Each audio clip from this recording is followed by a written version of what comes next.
একদিকে অস্ট্রেলিয়ায় অনুষ্ঠিত অস্ট্রেলিয়া ও ভারতের মধ্যেকার হাই ভোল্টেজ ম্যাচে যখন ভারতীয় টিমের জয় জয়কার, ঠিক তখনই কিন্তু অস্ট্রেলিয়ার অপর প্রান্তে কিন্তু জয় জয়কার শিবপ্রসাদের বহুরূপী ফিল্মের।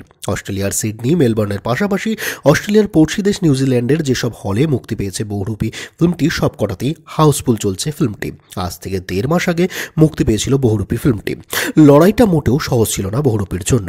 দেবের টেক্কা, মিঠুন ও সোহমের শাস্ত্রীর সঙ্গে ত্রিকোণ লড়াইয়ের ময়দানে উত্তীর্ণ হয়েছিল বহুরূপী। প্রথম থেকেই দেবের টেক্কা ও মিঠুন ও সোহমের শাস্ত্রীর থেকে ভালো শুরু করেছিল বহুরূপী। ত্রিকোণ লড়াইতে তো অনায়াসে বিজয় হয়েছিল ফিল্মটির, তবে রিলিজের 1.5 মাস পরেও সেই বিজয়টা থামবার নাম নিচ্ছে না।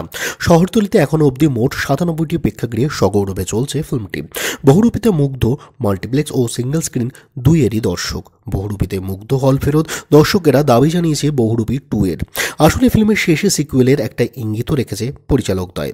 দর্শকের ভালোবাসা ও সিকুয়েলের অনুরোধের কথা সামাজিক মাধ্যমে লেখেন পরিচালক ও অভিনেতা শিবপ্রসাদ। তিনি লেখেন, বড়বাবু সবাই কি বলছে দেখেন, পার্ট টু করছে। এন পোস্ট করে আবির চ্যাটার্জিকে ট্যাগ করেছেন শিবপ্রসাদ। পরের মাসেই পদ্মাপাড়ে মুক্তি পাবে বহুরূপী। মুক্তির পূর্বে অস্ট্রেলিয়া ও নিউজিল্যান্ডে ফিল্মের জয় জয়কার অবশ্যই শিবপ্রসাদের আত্মবিশ্বাসকে বাড়িয়ে দেবে। আপনাদের মতে কি বলে, বহুরূপী সিকুয়েল আসতে চলেছে, অর্থাৎ বহুরূপী পার্ট 2 আসবে কি আসবে না, সে বিষয়ে আপনাদের মূল্যবান বক্তব্যটি কিন্তু অবশ্যই কমেন্ট সেকশনে জানাতে ভুলবেন না। আর বহুরূপী ফিল্মটিকে আপনারা যদি পছন্দ করে থাকেন, সেটাও কিন্তু কমেন্ট সেকশনে কমেন্টের মাধ্যমে জানাবেন।